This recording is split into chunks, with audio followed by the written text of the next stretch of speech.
नमस्कार दोस्तों, आपका बहुत बहुत स्वागत है आपके अपने favourite YouTube channel three little tutor में। दोस्तों, हमारे चैनल पर आपको केंद्रीय विद्यालय एडमिशन से संबंधित कोई भी जानकारी सबसे पहले और बिल्कुल सही से मिलती है। तो दोस्तों, आज का ये वीडियो बहुत ही ज़्यादा इंपॉर्टेंट होने वाला है, क्योंकि इसमें मैं आपको बहुत ही ज़्यादा इंपॉर्टेंट इन्फॉर्मेशन देने वाला हूँ। तो दोस्तों, इस वीडियो में हम देखेंगे कि आपको केंद्रीय विद्यालय को कैसे सेलेक्ट करना है। जब भी आप एप्लीकेशन फॉर्म भरेंगे तो आपको वहाँ पर केंद्रीय विद्यालय सेलेक्ट करने होते हैं जिसमें आपको एडमिशन लेना है। तो उसको कैसे सेलेक्ट करना है, क्या क्या सावधानियां बरतनी है, इस वीडियो में हम डिटेल से देखेंगे। तो दोस्तों, वीडियो को कहीं पे भी स्किप मत करिएगा। ये वीडियो आपके लिए बहुत ही ज़्यादा हेल्पफुल साबित होगी। वीडियो को पूरा देखिएगा, अदरवाइज हो सकता है कि आप कोई इंपॉर्टेंट पॉइंट मिस कर दें जो कि आपसे मिस नहीं होना चाहिए। तो चलिए दोस्तों, इस वीडियो में आगे बढ़ते हैं।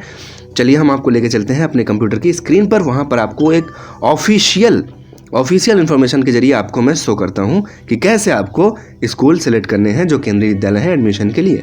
तो चलिए स्टार्ट करते हैं। दोस्तों, हम आ गए अपने कंप्यूटर की स्क्रीन पर। यहाँ पर हम केंद्रीय विद्यालय की ऑफिशियल वेबसाइट जो एडमिशन वाली है उसको सर्च करेंगे। तो जैसे ही हम सर्च करते हैं तो फर्स्ट पर उसका सर्च रिजल्ट आता है। तो आप यहाँ पर वेब एड्रेस देख सकते हैं, kvsonlineadmission.kvs.gov.in। ये केंद्रीय विद्यालय की ऑफिशियल वेबसाइट है। इस पर क्लिक करेंगे तो दोस्तों जैसे ही क्लिक करते हैं हम पहुंच जाते हैं वेबसाइट पर। यहाँ पर एक इंपॉर्टेंट मैसेज लिख कर आ रहा है, this website is only for testing purposes, data will be deleted once the testing is done. ये 3 मार्च 2021 को वेबसाइट अपडेट हुई थी 2021-22 सेशन के लिए। केंद्रीय विद्यालय के जो ऑफिशियल्स थे वो वेबसाइट को टेस्ट कर रहे थे। उन्होंने कुछ ज़रूरी इन्फॉर्मेशन डिस्प्ले की थी सेशन 2021-22 के लिए। तो दोस्तों, उस टाइम पर हमने स्क्रीन को रिकॉर्ड कर लिया था ताकि आपको एडवांस में इंफॉर्मेशन दे सकें। तो दोस्तों, इस वीडियो में जो हम इंफॉर्मेशन देने जा रहे हैं वो ये है कि आपको केंद्रीय विद्यालय कैसे सेलेक्ट करने हैं। जैसे कि एक फॉर्म में 3 केंद्रीय विद्यालय कैसे चुनें, सभी केंद्रीय विद्यालय का अलग अलग डिटेल्स कैसे भरें, क्या अलग अलग जगह का केंद्रीय विद्यालय सेलेक्ट कर सकते हैं। इन तरह के कुछ महत्वपूर्ण सवालों के जवाब आपको मैं इस ऑफिशियल स्क्रीन शेयर के माध्यम से दूंगा। तो चलिए दोस्तों, यहाँ पर मैं आप खुल चुका है। तो दोस्तों, यहाँ पर आपको 3 विद्यालय सेलेक्ट करना रहता है। जब आप एडमिशन के लिए ऑनलाइन फॉर्म भरेंगे तो आपको 3 विद्यालय सेलेक्ट करना रहता है। तो ध्यान रहे, जैसे कि वहाँ पर लिखा होगा चॉइस 1, चॉइस 2, चॉइस 3, 3 चॉइस आपको सेलेक्ट करने हैं। तो दोस्तों, अगर आप चॉइस 1 में सेलेक्ट करते हैं या चॉइस 2 में सेलेक्ट करते हैं या चॉइस 3 में सेलेक्ट करते हैं, इससे कोई फ़र्क नहीं पड़ता। इसमें कोई वरीयता नहीं है, सबको बराबर कंसीडर किया जाएगा। जैसे कि आप किसी केंद्रीय विद्यालय को चॉइस 1 में फिल कर दिए, फिर किसी और केंद्रीय विद्यालय को चॉइस 2 में, फिर किसी और केंद्रीय विद्यालय को चॉइस 3 में, तो तीनों में बराबर से वरीयता दी जाएगी। ऐसा नहीं है कि आपने फर्स्ट पर अगर किसी केंद्रीय विद्यालय को चुना है तो फर्स्ट में पहले आपको एडमिशन होगा, सेकंड में बाद में, फिर थर्ड को बाद में देखा जाएगा। ऐसा नहीं है। बिना वरीयता के तीनों विद्यालयों को कंसीडर किया जाएगा एडमिशन के आपके बच्चे का। तो दोस्तों, आप कम से कम 1 विद्यालय सेलेक्ट कर सकते हैं और ज़्यादा से ज़्यादा 3 विद्यालय सेलेक्ट करते हैं। तो दोस्तों, जो भी तीनों विद्यालय आप सेलेक्ट करेंगे, जो भी डिटेल्स आप अपने एप्लीकेशन फॉर्म में भरे हैं ऊपर, जैसे कि बच्चे का डिटेल्स, माता पिता का एड्रेस का डिटेल्स, सारी डिटेल्स वो तीनों विद्यालयों के साथ शेयर की जाएगी और तीनों विद्यालयों में आपको बराबर की वरीयता मिलेगी एडमिशन के लिए। बहुत सारे लोगों को कन्फ्यूज़न रहता है कि क्या हम चॉइस 1 में जो डाले हैं उसको मिलने की चांसेस ज़्यादा रहते हैं। तो ऐसा नहीं है, तीनों विद्यालयों को आपको अलॉटमेंट होने की चांसेस रहते हैं बराबर, इसमें कोई वरीयता नहीं है। दोस्तों, केंद्रीय विद्यालयों का चुनाव करते समय आपको एक बात का ध्यान रखना होगा कि आप जो भी केंद्रीय विद्यालय सेलेक्ट करते हैं उससे रिलेटेड आपको एड्रेस प्रूफ देना होगा। तो दोस्तों, इस बात को ध्यान में रखते हुए आप विद्यालयों का चुनाव करें। और अगर आपके बच्चे का उस केंद्रीय विद्यालय में एडमिशन होता है जो आप सेलेक्ट कर रहे हैं, तो वहाँ पर आपके बच्चे को पढ़ना भी होगा। तो चलिए अब अपने अगले स्टेप में देखते हैं कि आपको स्कूल कैसे सेलेक्ट करने हैं। तो दोस्तों, यहाँ पर ब्लैक कलर में लिखा हुआ है कि एक आवेदन में चुने गए प्रत्येक विद्यालय 3 तक द्वारा बच्चे के प्रवेश आवेदन पर स्वतंत्र रूप से विचार किया जाएगा। इस प्रकार कई विद्यालयों के लिए आवेदन या विद्यालयों का आवेदन पत्र में चयन करने का क्रम आवेदन किए किसी भी विद्यालय में प्रवेश की संभावनाओं को प्रभावित नहीं करेगा।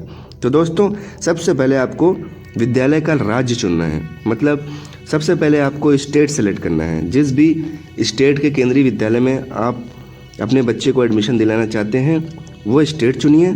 उसके बाद जब आप स्टेट सेलेक्ट कर लेंगे, उसके नीचे वाले उसका नीचे वाला जो टैब है उसमें सारे केंद्रीय विद्यालयों की लिस्ट आ जाएगी।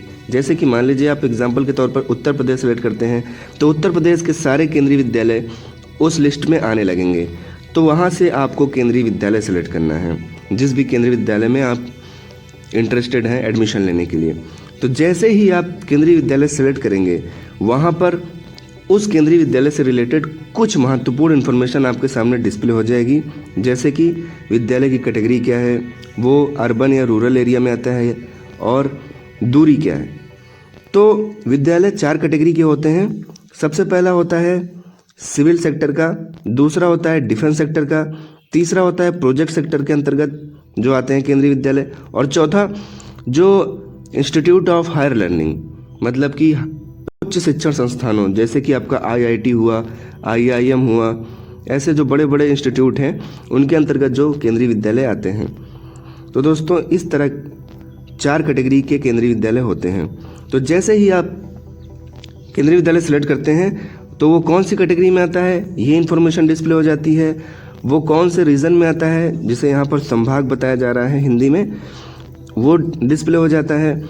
प्रायोजक संस्था मतलब उसको कौन स्पॉन्सर कर रहा है, उसका नाम, जैसे कि कोई केंद्रीय विद्यालय IIT मुंबई के अंतर्गत आ रहा है तो वहाँ पर ये स्पॉन्सरिंग एजेंसी में IIT मुंबई का नाम आ जाएगा। स्थान का प्रकार, वो केंद्रीय विद्यालय किस जगह पर है, मतलब कि अर्बन है या रूरल है, और विद्यालय स्थान का नक्शा, मैप पे भी ये डिस्प्ले होने लगेगा। तो दोस्तों इस तरीके से जो भी केंद्रीय विद्यालय आप सिलेक्ट करते हैं उसकी सारी इन्फॉर्मेशन आपके सामने डिस्प्ले हो जाएगी ऑनलाइन एप्लीकेशन फॉर्म भरते टाइम। अब दोस्तों यहाँ पर एक इम्पॉर्टेंट पॉइंट और आता है, निवास से विद्यालय की दूरी किलोमीटर में, मतलब आपके रेजिडेंस से विद्यालय की दूरी किलोमीटर में कितनी है।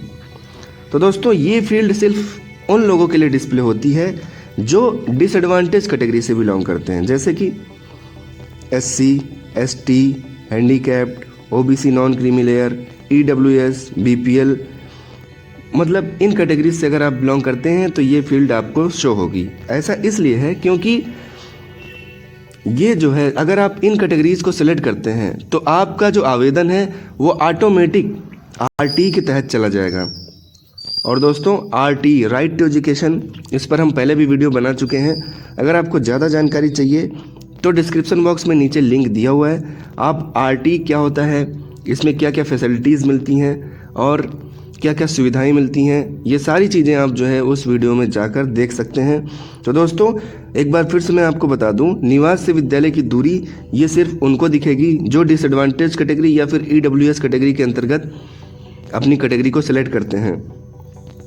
तो दोस्तों अगर आप इस कैटेगरीज को सिलेक्ट करते हैं तो आपका जो आवेदन है वो ऑटोमेटिक RT के तहत हो जाएगा।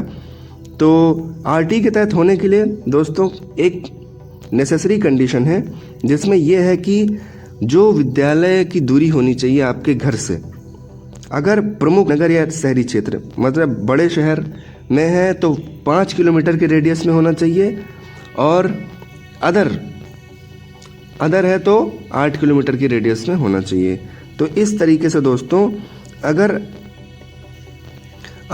बच्चा RT के तहत एडमिशन लेना चाहता है तो इस तरीके की जो कंडीशन है वो फुलफ़िल होनी चाहिए। तो दोस्तों यहाँ पर मैं आपको एक इन्फॉर्मेशन और बताना चाहता हूँ कि अगर आप अर्बन एरिया से बिलोंग करते हैं तो वहाँ आपके लिए 2 ऑप्शन होंगे। इन 2 ऑप्शंस को मैं आपको दिखाता हूँ।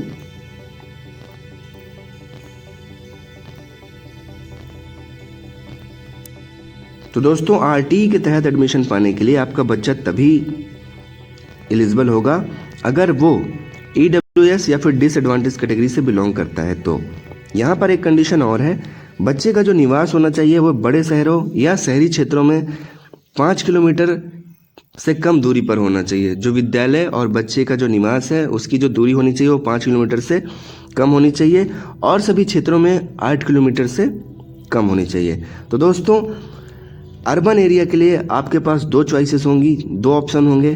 पहला जो आपको सेलेक्ट करना है वो है कि 5 किलोमीटर से कम या 5 किलोमीटर के बराबर है, दूसरा कि 5 किलोमीटर से अधिक है। इसी तरीके से ग्रामीण क्षेत्र के लिए, रूरल एरिया के लिए भी 2 ऑप्शन होंगे, 8 किलोमीटर से कम या उसके बराबर है, या 8 किलोमीटर से ज़्यादा है। तो दोस्तों इस तरीके से आपको अपने बच्चे की जो विद्यालय की रेडियल दूरी है उसको आपको सिलेक्ट करनी है। तो दोस्तों इस तरीके से अगर आपका बच्चा 3 स्कूल के लिए आवेदन कर रहा है तो आपको तीनों विद्यालय की जो रेडियल दूरी है वो अलग अलग मेंशन करनी होती है और वहाँ पर आपको एक डिक्लेरेशन देना होता है कि हाँ जो विद्यालय से रेजिडेंस की दूरी है वो इतने किलोमीटर के रेंज में है, तभी आपका बच्चा जो है आरटीई के लिए पात्र होता है। और दोस्तों आपको एडमिशन के टाइम पर मान लीजिए आपका बच्चा प्रोविजनली सेलेक्ट हो जाता है आरटीई के तहत, तब आपको एडमिशन के टाइम पर निवास प्रमाण पत्र प्रस्तुत करना होता है। हालांकि ऐसा ज़रूरी नहीं है कि अगर आप निवास के प्रमाण पत्र को प्रस्तुत नहीं कर पाते हैं तो आपके बच्चे का एडमिशन नहीं हो पाएगा। फिर भी आप जो है एड्रेस प्रूफ बनवा कर रखिए ताकि आपके बच्चे का स्मूथली एडमिशन हो सके। तो दोस्तों इस वीडियो में हमने आपको बताया कि कैसे आपको केंद्रीय विद्यालय सेलेक्ट करने हैं अपने बच्चे के लिए। एक फॉर्म में कम से कम आप 1 विद्यालय और अधिक से अधिक 3 विद्यालय सेलेक्ट कर सकते हैं। तो दोस्तों इस तरीके से आप सेलेक्ट करिए। तो दोस्तों आशा करता हूँ कि ये जानकारी जो हमारे द्वारा दी गई इससे आप ज़रूर संतुष्ट हुए होंगे और आपके बच्चे के एडमिशन के लिए बहुत ही ज़्यादा यूज़फुल साबित होगी। दोस्तों इसी तरह की लेटेस्ट अपडेट पाने के लिए केंद्रीय विद्यालय एडमिशन से रिलेटेड आप हमारे चैनल को सब्सक्राइब कर सकते हैं। प्रेस द बेल बटन ताकि कोई भी इंपॉर्टेंट नोटिफिकेशन आपसे मिस ना हो। 3 लिटिल ट्यूटर टीम की तरफ से ऑल द बेस्ट विशेज हमारी आपके साथ हैं, आपके बच्चे के साथ हैं। आपके बच्चों का एडमिशन ज़रूर हो, ऐसी हम ईश्वर से कामना करते हैं। Thank you so much for watching.